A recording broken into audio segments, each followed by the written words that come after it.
And hello and welcome to the first ever Chatterday. We're talking about WordPress, hanging out with some of my friends here who also love WordPress, and I'm pretty excited. We've got my buddy Brian Sparks, we've got Jason Weiser, and my buddy Nicholas Cardot. So real quickly, gentlemen, let's do some introductions. Tell the fine folks out there who you are, and let's start with Brian. Well, hello there. I'm Brian Sparks, and I'm a WordPress developer way down here in Texarkana, Arkansas. Awesome. And we got Jason Weiser coming in from where are you joining in from? From our hometown back in the States, Michigan. Yeah. Awesome. So, yeah. So, who am I? Probably a little introduction. Yeah. Yes, who are you? I'm just a big, huge fanboy of Nick and Dustin, and those guys have been fortunate, or I've been fortunate enough that they let me kind of tag along on the social warfare project. So, I'm real excited about that. Well, Jason, you're the man. We love you, and we're fanboys of you. So, Nicholas Cardot, who are you? I am Nicholas Cardot. I am a WordPress developer. I'm the lead on the development side of the social warfare plugin, and I do a lot of custom WordPress stuff for clients, mostly working with Jason Weiser, actually at Weiser Sites. Good stuff, good stuff. And I am, of course, Dustin W. Stout, not to be confused with Dustin not W. Stout. I'm a blogger. I design WordPress sites. I would never be so bold as to call myself a developer. I leave that to the smarter people. I just make things look really, really pretty. So today we're talking about WordPress. Just wanted to give a quick shout out to some folks in the audience. Hello, Nazim. Good to see you, my friend. He's joining us from Italy. Chris Wilson, he's over there in, oh gosh, he's in Poland right now, if I remember correctly. Howdy, Chris. And we got my buddies over at Wheel Media joining us. Aye, chaps. So we're talking about email subscribers. Now, email subscribers, that could be a very wide topic, but we're going to try and keep it in the context of WordPress. And, you know, let's just go around real quickly. And for anyone watching in the audience right now, I want to know if you currently are using an email subscription plugin, if you're using something to capture email subscriptions on your WordPress site, please put it in the comments on the event page.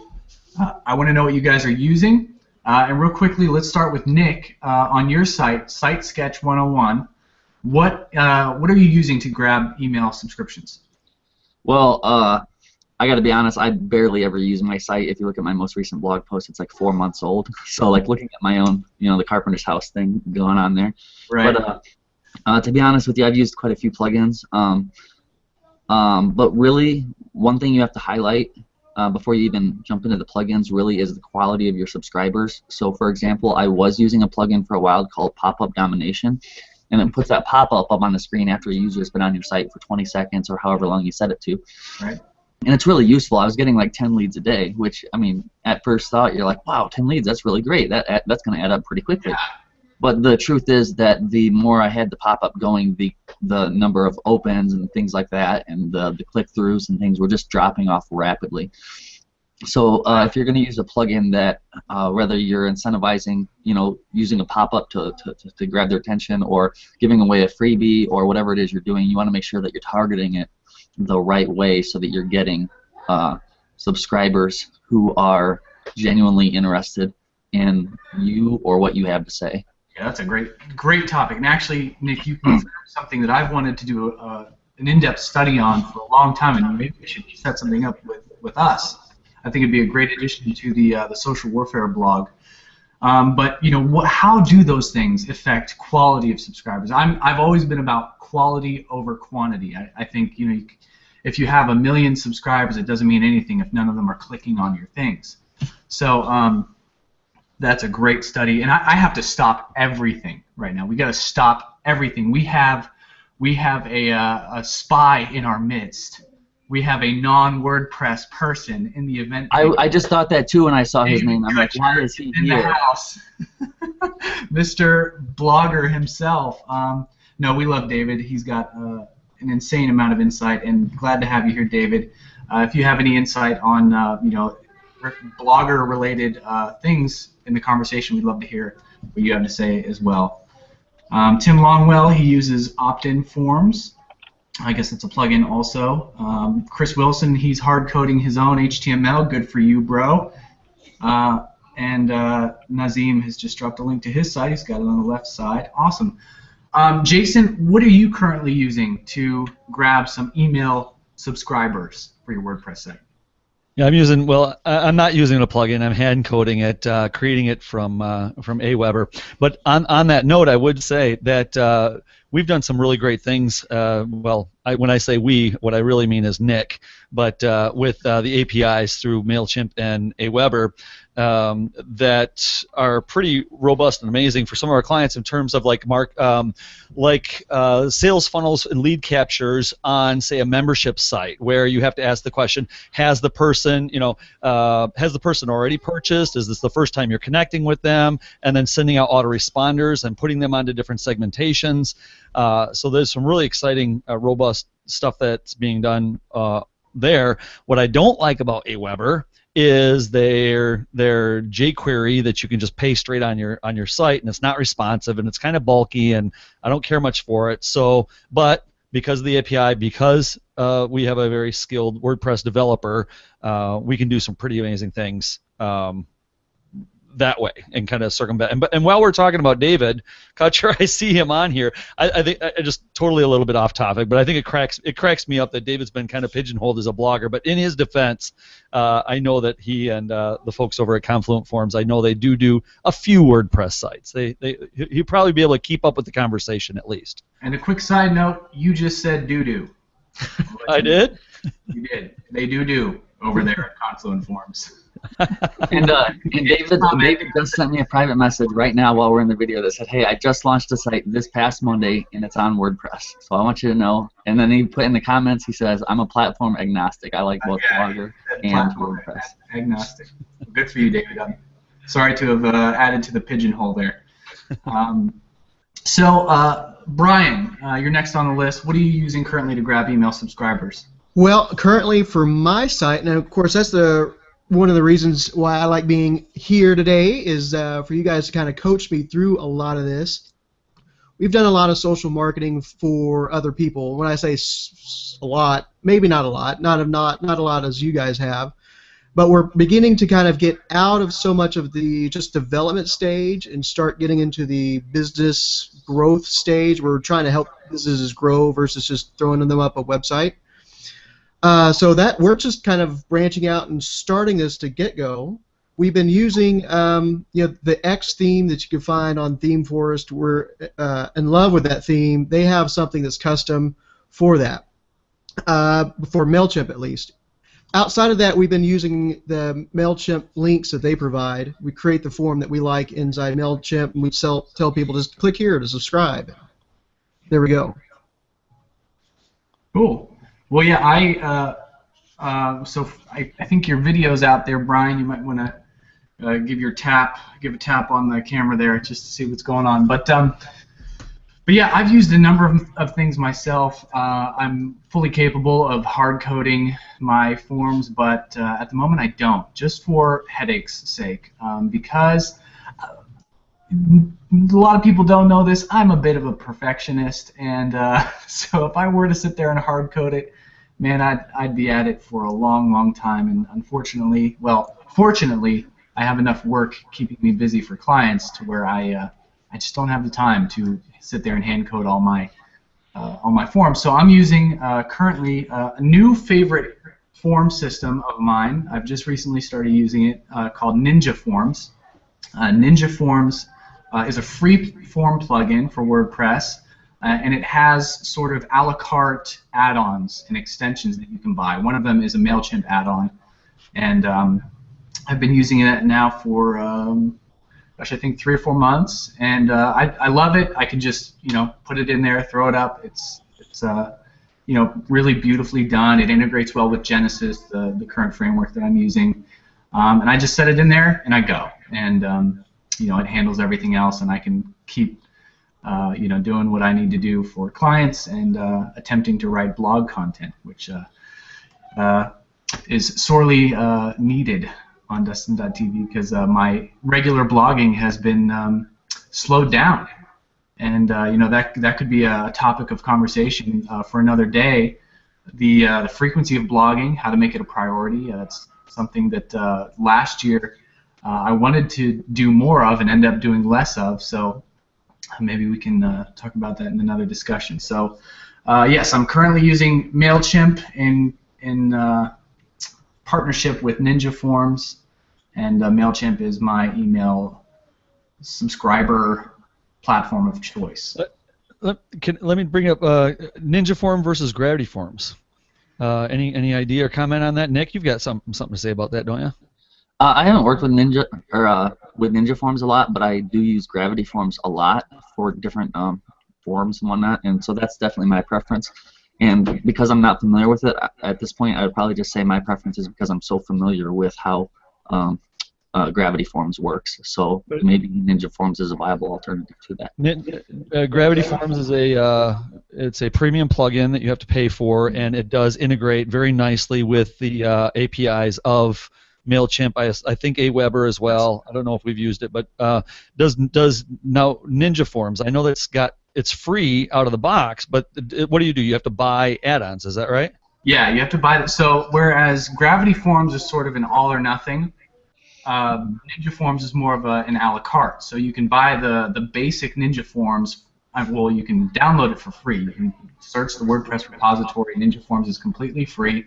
And what I really love about it is that it has customized notifications, a really highly customized notification. So if you want to, if you want to create, when somebody fills out a form, if you want them to, if you want the page reload to populate a certain message for them, you can customize that message. You can also send them an email, a customized email for every single form.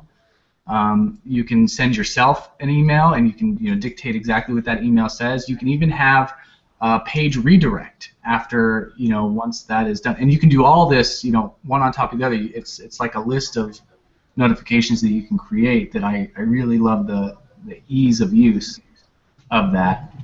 Yeah, that's how Gravity Forms works too. It sounds very, very similar. Yeah, it's similar, but the way that I had been using Gravity Forms since I would say March of 2014 until I switched over to Ninja Forms about 3 or 4 months ago. And something about Gravity Forms, just the lack of customization that I had, and they seemed a bit wonky in how I was trying to integrate them. And, the experience that I had just wasn't great, and I wasn't happy with. Does Ninja Forms allow a user to create a post and save it as a draft from submitting a form? That would be an add-on. I think there's an add-on for that. Okay.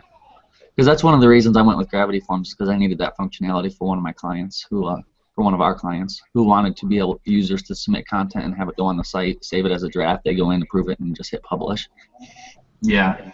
Yeah, I like the free version too, because for a basic contact form that a lot of my clients use, I can't recommend Gravity Forms for a lot of these clients, because they're not going to pay $100 a year just to have people submit a contact form. They don't need all those extra bells and whistles, so the freemium version really works. There are some other forms out there that I was using. That's what drove me to Gravity Forms, was because when you hit the submit button, there was no database that was being saved and collecting the information, and they were having maybe a 75% complete rate.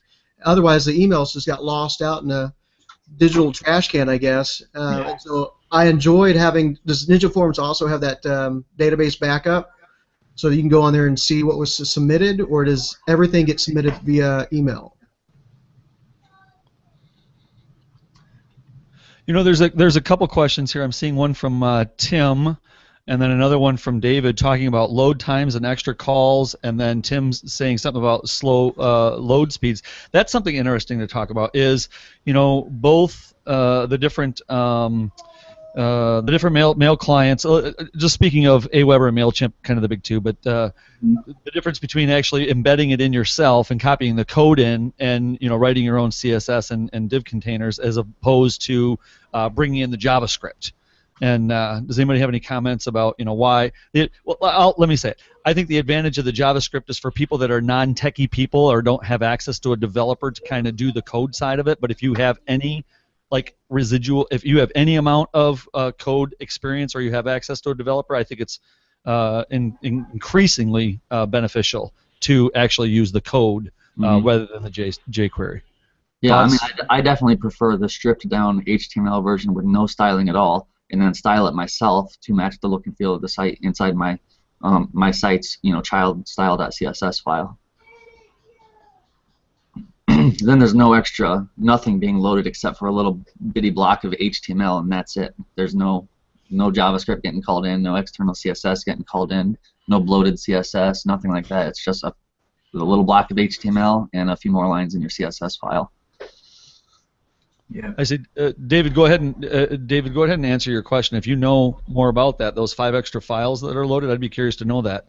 Yeah, I haven't really looked into that. I noticed there was some extra files in there, but my site's never suffered for it, so I never paid much attention to it. I really like that question from Chris Wilson. He says, "Where do you place your opt-in forms and why?" Yeah, that's a great next direction for the conversation, because once you figure out which plugin works best for you. That's the question, isn't it? Now that I know what I want to use for my email subscriptions, where do I put it? And I think we can all agree, all of us here can agree, don't put it as a pop-up. I don't agree with that. Whatever.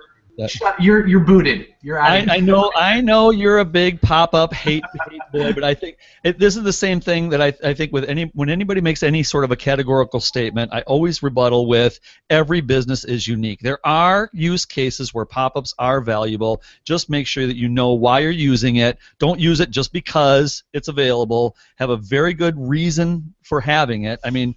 Because Johnny WordPress said that he increased his email subscribers 3,000% when he started using pop-up domination. So, Jason, what you're saying, to summarize, is that all generalities are false. Generally, I'm saying that, yeah. Generally, you're saying all generalities are false. Yeah. Not categorically, but generally, yeah. Something like that. No. There is no absolute truth. To your other question, Chris,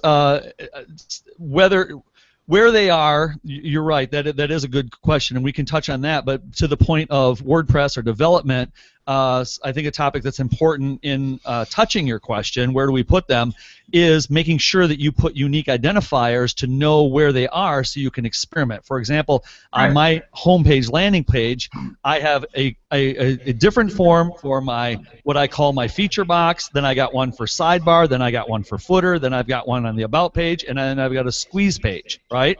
Each one of them is a unique entry point so that I can determine what are my ratios on these different pages. Now, of course, your sidebar, which everybody thinks is just amazing. Yeah, you have to have it in the top real estate on your sidebar, right? That is my lowest converting place. Gets seen the most.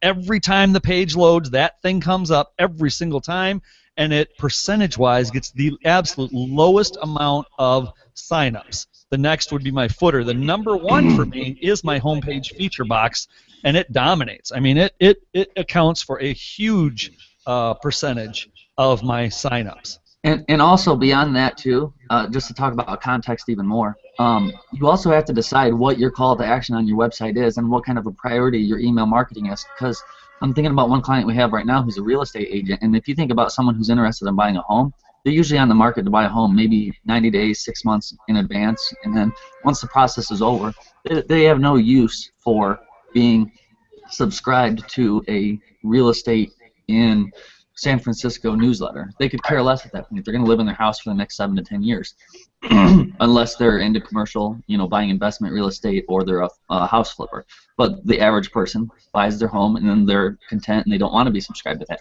So on a site like that, you have to define, well, what should our call to action be? So their call to action is, we need to highlight that phone number and we need to highlight that email address. We want people to get in touch with us. And so you have to define what your call to action is. And that's another thing that will determine then where these email signups go. Well, the email signup is a much lower priority on that site, so it's not going to be a giant pop-up. If there's a pop-up, it's going to be call us or email us. Right. That makes sense. I'm a big fan of making it harder for people to opt in. There was a study done, I believe it was on HubSpot, where they tested different calls to action, and they realized that the ones that were, here's my favorite, one of my favorite words, they were below the fold. David Kutcher's going to love that. These forms that they put below the fold actually converted better than the ones that were above the fold. And the psychological idea here is, it's a little bit more difficult for people to get to, meaning it's not too easy where people think it's cheap, or they psychologically they see less value to it.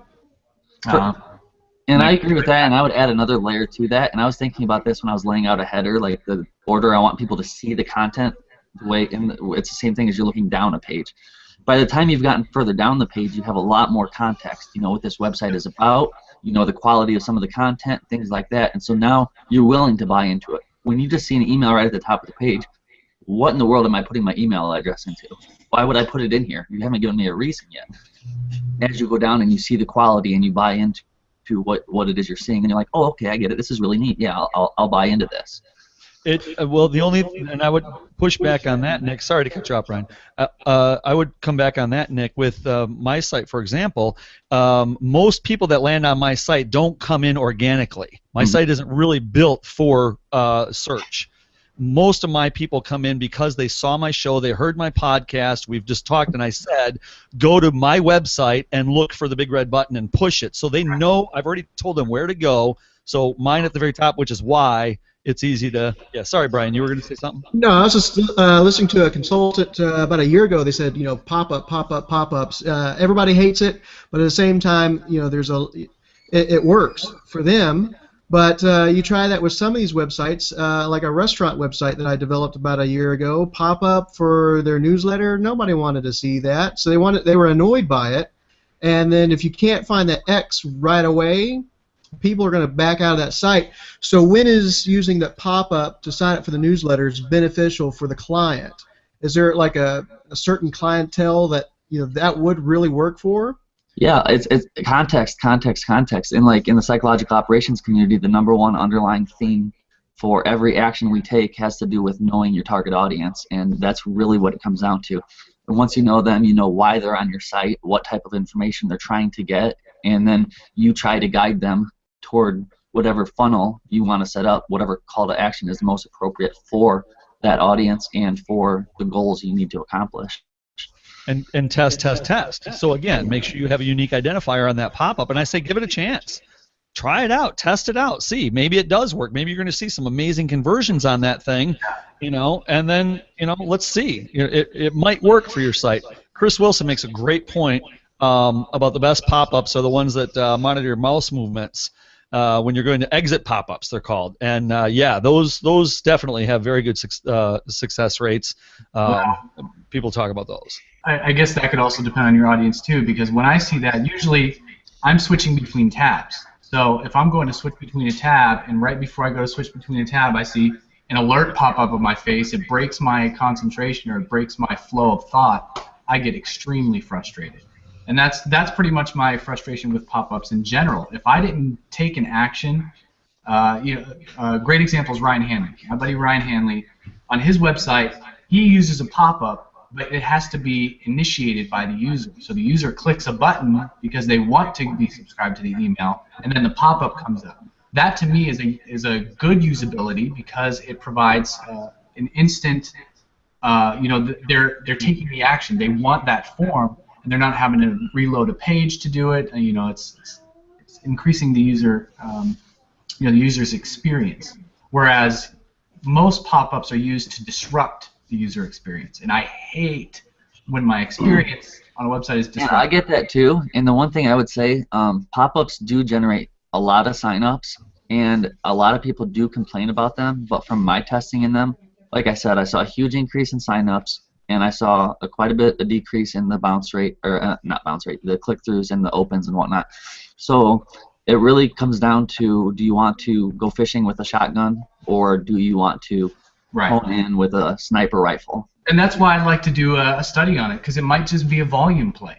You know, some people are playing the numbers game, and that's okay. You know, people like Derek Halprin, people like Copy Blogger, you know, who thankfully Copy Blogger, they're against pop-ups as well. But you know, a lot of times these bigger companies they're playing the numbers game.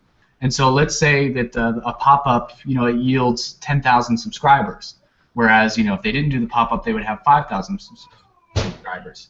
So even though their click-through rates or their, you know, purchase rates or their conversion rates in general are lower with 10,000, but is it still providing a higher volume of click-throughs? That's the really important thing. And let's look at it like this too. So the other thing that a pop-up does is where it irritates a user like you, that would tell me, if I've got a site, if you're going to get irritated by my pop-up, you're probably going to get irritated by my marketing. If my model is something like, let's say like education.com or parent.com or health.com, something that's more of a magazine style format that's really kind of more for the Dustn.tv is very personal, very intimate, very much about this user experience, and this it's a smaller, more intimate. These great big massive magazines, it's okay to throw a pop-up on something like that, and they probably get thousands of sign-ups on those pop-ups. Qualifying that through. What are we laughing about? Nazim over here says fishing with dynamite is much better. But I got to say this too. When I was looking at email marketing, right, I was looking at all my headlines, and I hate the fact that buzzworthy headlines work better. One of the best converting headlines with the most open rates and the most click-throughs was this headline. I went shopping, or I went fishing with a 12 gauge, and you're never going to guess what happened. Would you believe that that thing got that? And I hate that. They work. It's the truth. It worked. They work, and it stinks that they do, but they do. All right, so let's stick on WordPress here. Again, this topic can go all kinds of places, but let's try and keep the conversation on WordPress. So we're on WordPress. On WordPress we generally have a few options. You have a sidebar. You have, above your content, below your content. Where have you guys personally seen the most success in your email opt-ins? I'll go first. I've done testing just like Jason has. I create a different form for every single location that I put an opt-in in. I was using the sidebar thing for a while when I had a sidebar, and that one seemed to be converting pretty well, but not nearly as well as the opt-in that I would have at the bottom underneath the blog post. So they would be prompted after they read the blog post to subscribe to the email newsletter. And I didn't make it super pretty. I didn't want to make it super pretty. I didn't want to make it super eye-popping. I just wanted to state plainly and simply, if you subscribe to the newsletter, you get a few benefits. Enter your email, hit submit. And that one converted much better than the prettier version that I had in the sidebar. And you said that was below the content after the blog post? After the content, yeah. So your users actually thought they were leaving a comment. What's that? I said so your users actually thought they were leaving a comment and they got signed up instead. Well, it only had an email field, so. Yeah. But yeah, and that's, for me, that's worked. As far as my goals, my open rates, all I have to compare is what other bloggers tell me that their open rates are, and then MailChimp has this nice little thing where you can enter your industry, and it'll compare industry-wide what's the industry average, and my averages are usually 3 times greater than the industry average. So for me, that's a win, and I don't do too many selly sells in my emails. I've only done a few in the last 3 years. So for me, it's all about just building that relationship and building. So the open rates to me are highly valuable, and that speaks to the quality of the subscribers that I'm getting. So for me, below the post has always worked and performed best, and I've maintained a really good list because of it. So you like it at the base of the post. So you're all about that base. Yep. After entry is the magic for me. You did it. You didn't. And Alexandria has a great question. in the chat, she's like, well, what about the quality of those subscribers? Evangelists versus just people that are sure. Again, I want to go back to a site like, say, and I don't know if education.com, if they even have a pop-up or not, but I'm just trying to think of a very big, broad topic, versus Dustn, right? So my thought process goes something like this. On Dustn's site, I read the whole thing. I'm engaged. I know I want to take the conversation further. I find the sign up at the bottom. It makes sense that he would have a much higher open rate and a much higher retention, a lot lower unsubscribe, right? But then something like educationhealth.com, running.com, whatever. They're probably getting massive amounts. I mean, so they may only have 20%, but of 10,000, because they're getting a lot more traffic. They're grabbing a lot more people. Yes, they're not probably as much of evangelists, but they're doing a lot more marketing in their emails too. They're going to be giving a lot more offers. Dustin, I read your email. You're not constantly hitting your readers with offers. You're very much about a long play relationship in your business. Mm-hmm. Just a different model. That's all I would say. Yeah, agreed. So what's your key position, Jason? What converts best for you on your site? My homepage feature box, right at the very top. Push the big red button. It's just that thing. You're always promoting that thing. I mean, if there's one thing that I admire about you, it's you're so consistent with your call to action. Yeah, why to push the button and where it is and the branded button, which, by the way, thank you, Dustin, for helping me with that branding. You did a fantastic job over at ontracktips.com for that plug. But right now, press the big red button. Good. Head on over, press the big red button. That's right. And just see what happens. It's pretty cool what happens when everybody wants to push the big red button, right? No, never mind. Everybody. Hey, we're getting off track here, but Brian, over to you.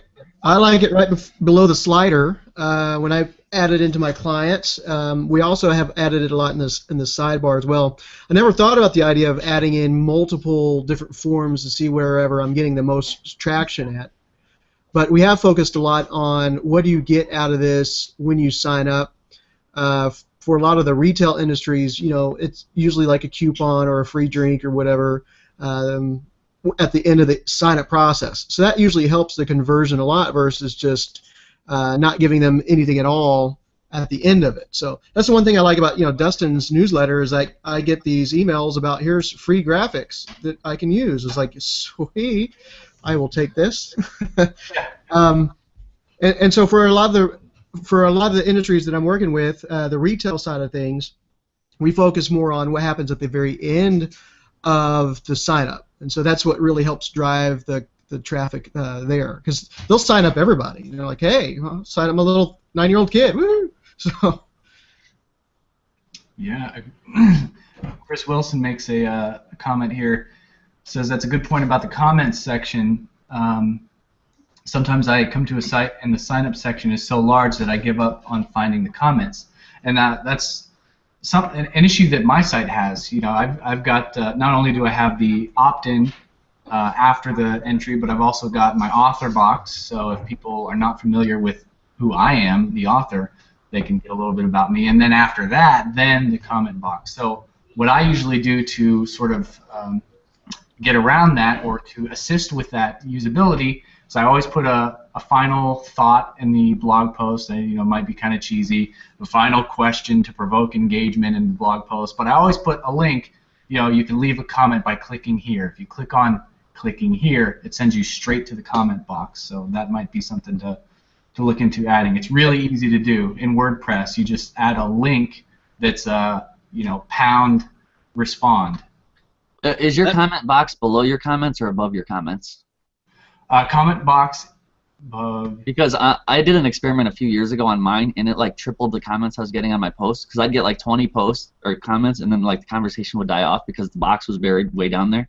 And I moved that comment box to the top of the comments, so that people could just leave their comment without having to push through all the comments. Comments went way up. Yeah, mine is at the bottom. So that's something you could experiment with. Try switching it so it's above the comments instead of below it. And that's thought about that. And you said something else too, that you'll click a link and it'll take you down to the comments, but now bring it back to email. Not every email sign up has to be a form, right? We can click a link, and that could trigger the pop-up, like you said, and it can be in the inline text that could cause some action or take you somewhere, or jump hyperlink or whatever. Then the other thing that I like to see, and we see it a lot with like email internet marketers, right? You see that as like this constant, the sign-up box is always on screen, right? Of course, it depends on the size of your screen, but as one comment box scrolls off and more information, then the next comment box comes in. And then so you can add, multiple comment boxes. And I've tested that and had great success on some long form posts, like author page. If your author page is really long, don't be afraid to sprinkle in 4 or 5 comment, sign up boxes.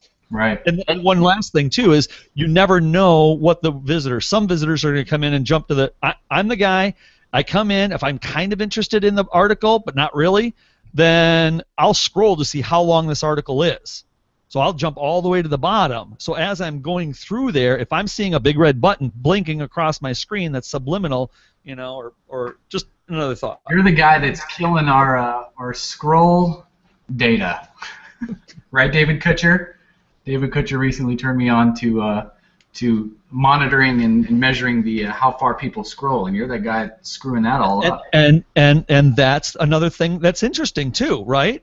So I can create on the About page, I have 5 signups, and About 1, About 2, About 3, About 4, so I can watch in Aweber which one is getting which. And I don't have enough traffic to really get any data on this thing, but for a site that has really good traffic, you can see, are most people signing up at the very top, or most people signing up at About Us 5, if you've got 5 on the same thread. Awesome. I think you keep trying to say something. What? Did you say my name? Yeah, I did. Brian? Hey there, Brian? How much information is optimal to get? One of the things that we want to do with newsletters is to understand about who is it that we're driving to our website. But of course, we don't want, what's your age and the last 4 digits of your social security number, and how much information do we get out, and then how do we get more information out of people who are subscribing to our newsletters? Well, Did that make any sense? I think it depends partially on what you do, because like I said, we have this one client, they sell reed switches. Their audience is engineers, and so like their sign-up form asks for like a phone number and an address so that they can have a sales representative contact them. And whereas in other industries, like if you're just reading some web design blog or something like that, a person's email address all by itself might feel expensive, like you're giving up a lot of information just by giving an email address. So it really depends on what it is you're offering and who you're offering it to. Going back to your question there, Brian, you asked what, how many fields is too many fields? Well, according to Dan Zarella from HubSpot, he said you can't have too many fields. They've tested it, and of course, HubSpot and Dan Zarella, they know. I mean, he is the social scientist. I mean, that's what his mantra is. That's who, and he's somebody I think that anybody that is interested in some of this deep data, especially on that question, that specific question, look up Dan Zarella and HubSpot.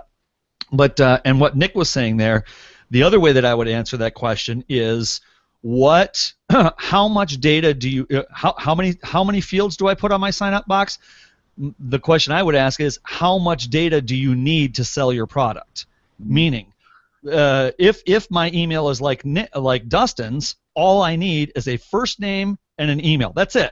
Don't make them jump through a bunch of hoops. But for the other site that we were talking about, if it's they're capturing leads, it's a lead capture generation. They don't do any sales on site, and all of that goes into their QuickBase and their CRM, and so they need a lot more data. And you can also capture hidden data, which is really nice. So even if they don't answer a question, you can add through the API hidden data, like what page did they fill this form out on, like what white paper were they looking at, what video were they watching, and you can embed that piece of information. So then you can go from your marketing team and hand that off to your sales team, and now your sales team is like, great, we've got the data we need to do our job. Yep. Cool. Now, Chris Wilson brought up SumoMe. Have any of you guys in here tried SumoMe or used any of the SumoMe products? No. Crickets. Crickets. I thought sumo was like those really like 400-pound guys that went and bumped their bellies into each other. Those are sumo wrestlers. It's a very interesting profession. But no, Sumo Me is an interesting company that's created a lot of really interesting tools. Some of their tools include list builders. It's a pop-up email subscriber. Heat maps. They show you the heat maps of where people are exploring your page. Another one called Highlighter, which is kind of interesting. People can highlight sections of your page and share it out through social. They have a social media share plugin that is not as great as Social Warfare. They have an image share. They have a scroll box, content analytics, smart bar, contact. I mean, they've got a whole slew of little plugins that you can add to your WordPress site. And I don't believe it's limited to WordPress. I think you can use this on pretty much any site because it's it's just a few lines of code. Yeah, standard websites. It's just copy and paste HTML code with a script, and then they have a WordPress integration as well. So really cool tools. The thing that I found with Sumo Me tools, I did a little bit of experimenting. I didn't like how they worked. Something I can't remember exactly what it was, but something about it seemed it seemed a little bit buggy when I implemented it on Dustn.tv. It also caused some mobile issues when I was testing it out. Yeah, they have some interesting things. I was definitely looking into their scrolling analytics and their content analytics. But yeah, when I tried to implement the share bar and some of the other stuff on there, it never seemed to work as nicely as I wanted it to. But if any of you watching have experience using it and you love it, I'd love to hear what you love about Sumo Me. I'm guessing Chris, you've used it a little bit, so yeah. So please tell us. We got about those heat maps. Do they work off of like tracking your mouse, or how does that work? Yeah, I don't think it has technology where it uses your camera to watch your eyes. That would be weird. To me, I think it's mostly just the the mouse, watching the mouse scroll, but I could be wrong on that. I haven't. Hey, Dustin, before it gets too late, I think it's important to go back there to Thomas Hanna's question. I think it's a great question, and Alex also, Alexandria is also saying that it's a great question, and it is this. It says, if email is about building relationships, wouldn't you want an entry point for subscription that begins before that relationship is built, thereby being earlier on your post? And my answer to that would be, it's like why did the slogan who was a Burger King, have it your way, right? I think that's what we need to do. We need to offer it.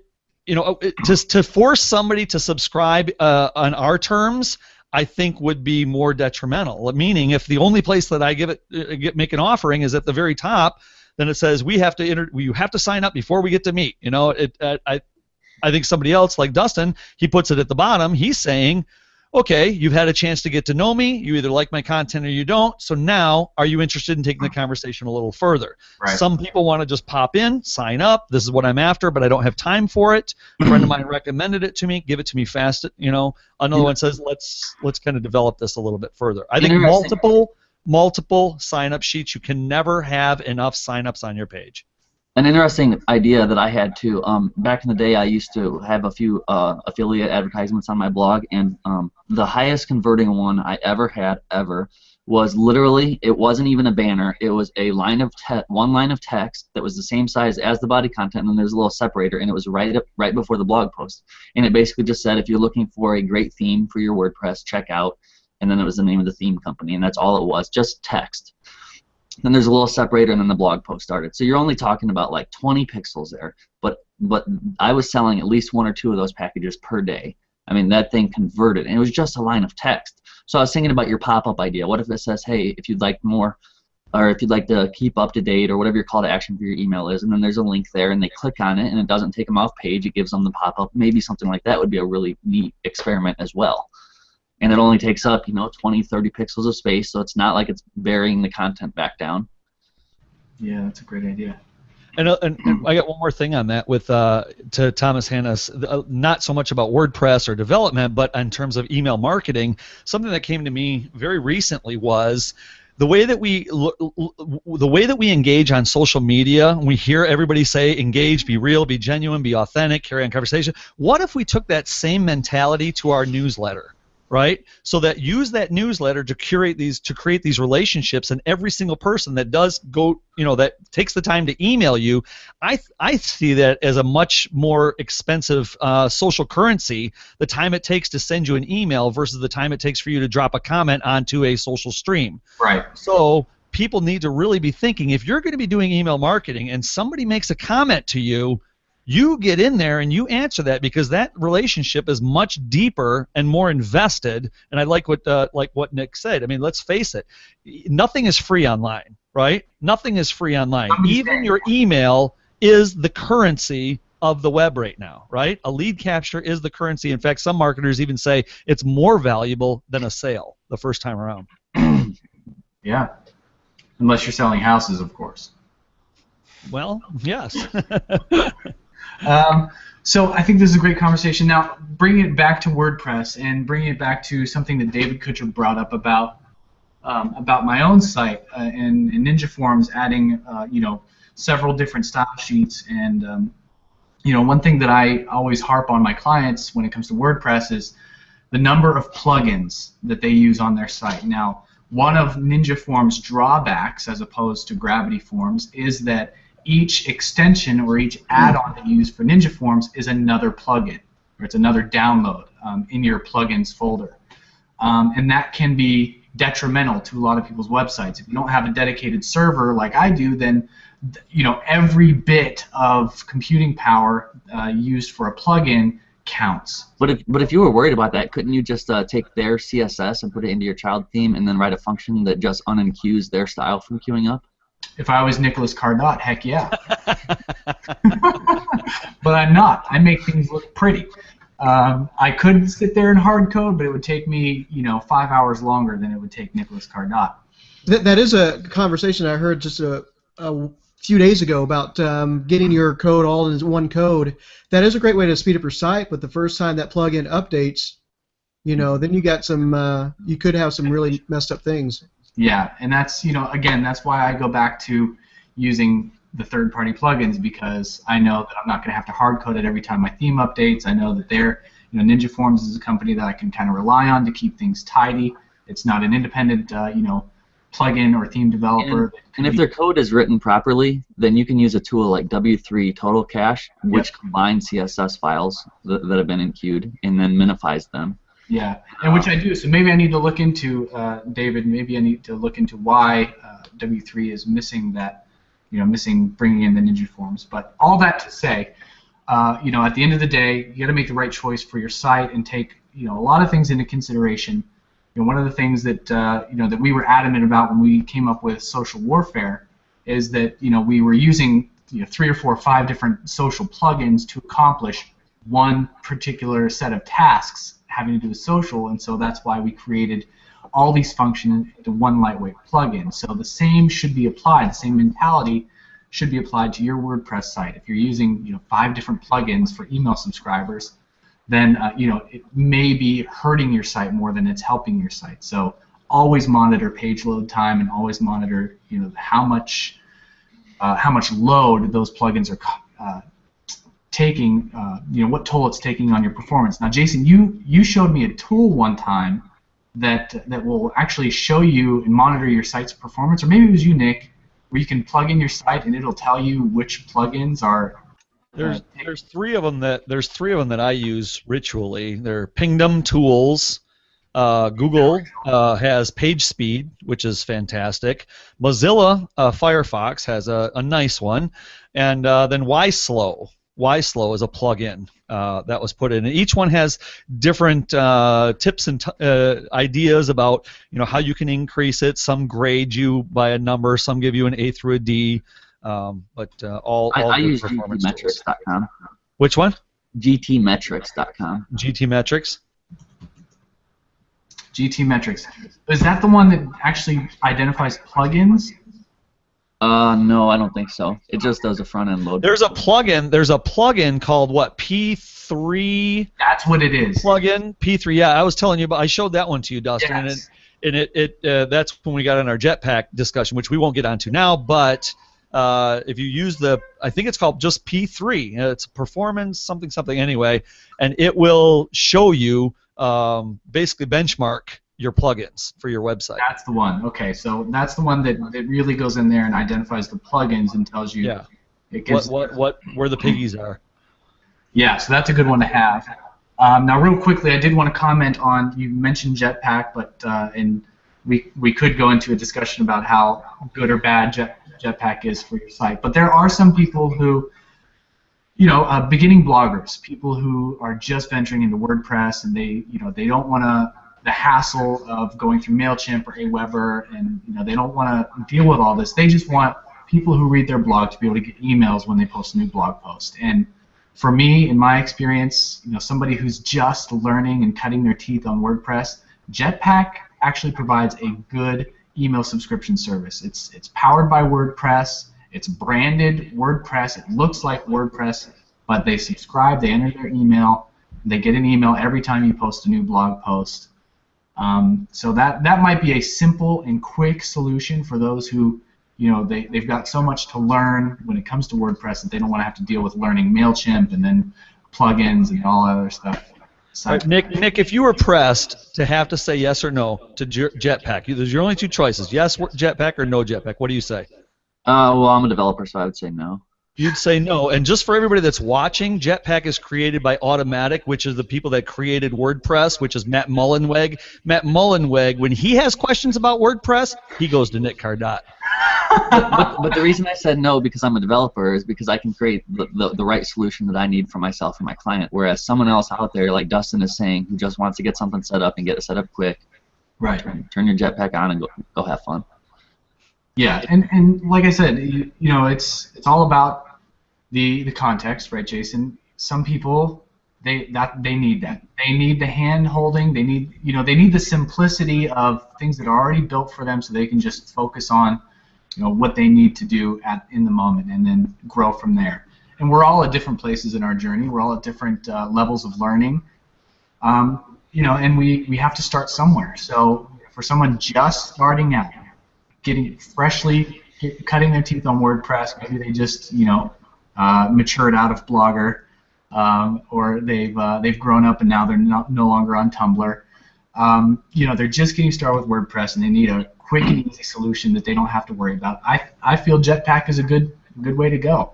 Or in their defense, another good use case is going from WordPress.com to WordPress.org or your self-hosted solution. It is a nice, still gives you that comfort that it's not too much of a shock to the system. One thing to note, though, about Jetpack is that a lot of the hosting companies will block how many emails that your website sends out in a day.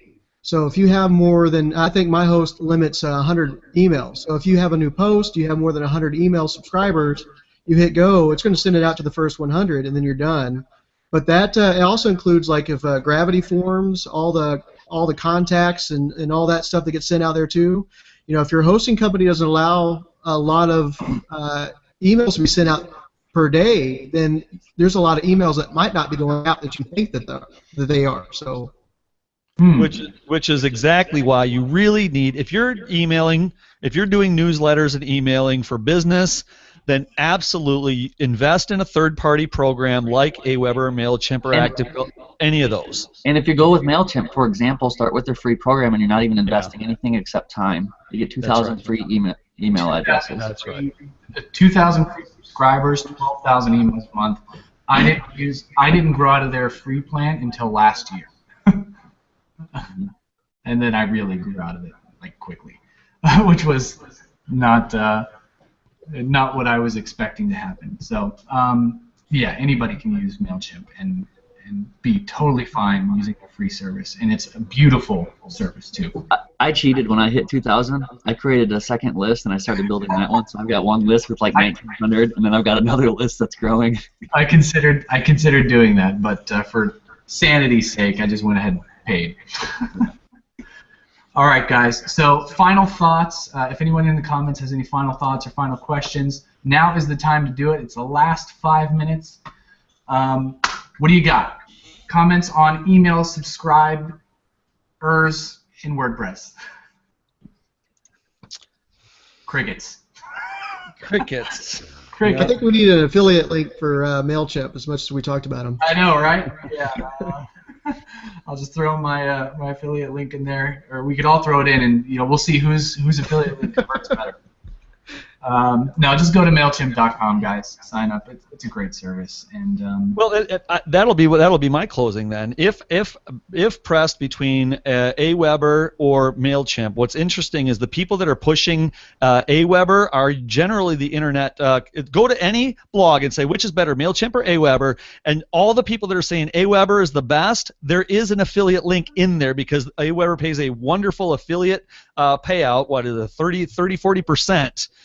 For life. So it's no wonder that these big lists, these guys with 10 to 20,000 person lists, are pushing Aweber.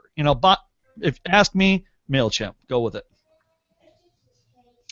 I like MailChimp because it allows me to control everybody else's newsletters. So I have all my accounts set in one login. So love it. Dustin likes MailChimp because it has a pretty UI. yeah, I'm shallow. All about the UI. That and it was my first email subscription service that I ever used. It was very intuitive for me, and it's got really cool stats, and yeah, it doesn't hurt that its interface is easy on the eyes and easy to build templates for. I've worked with Constant Contact at different companies that I've worked with. I've touched on Aweber just a little bit. I've kind of tapped into Infusionsoft just a little bit, and for me, nothing beat MailChimp. Thomas Hanna makes a really good point, and we'll kind of end with this. Some caution to have if you do go with Jetpack subscriptions. You can't necessarily transfer those people over. He said he had to give up somewhere in the realm of 500 subscribers because everything is maintained within Jetpack. So when he switched over to MailChimp, he had to give up those subscribers. Now, sure, there's things you can do. You can create a blog post that says, hey, we're moving from Jetpack or WordPress email subscription to MailChimp. Join here to, click here to join that list instead, because this list will no longer be active. You'll never get emails from this again. So you can do that, but if you are interested in keeping every single subscriber, then definitely Jetpack is not the way to go. That surprises me though, because I would think that you would be able to export them out of Jetpack and import them into Mailchimp, which is another argument that I have against Aweber.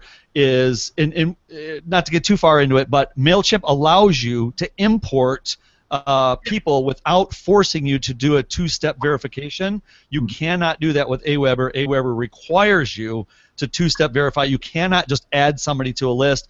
Think about that in your marketing sense. Of course, many people say it's not good. Don't just automatically add people. But in your case, if you can export those out of Jetpack, you can import them into MailChimp. You could not import them into Aweber. Awesome. Well, guys, this was fun. I had a lot of fun. I love talking WordPress, and I love chatting with you guys. So on that note, this is an event sponsored by Social Warfare, a little company that myself, Jason, and Nick started. It's the ultimate social sharing weapon for your WordPress arsenal. Offers beautiful sharing buttons and a number of other back-end features that allow you to get your audience to share your content the way that you want it to be shared.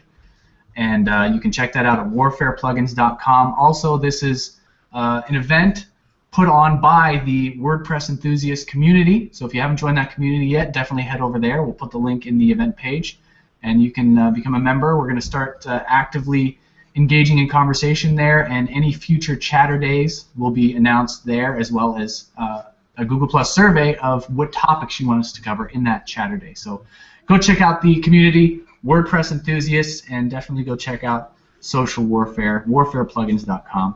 Thanks for joining us, and we'll see you next time. Bye-bye.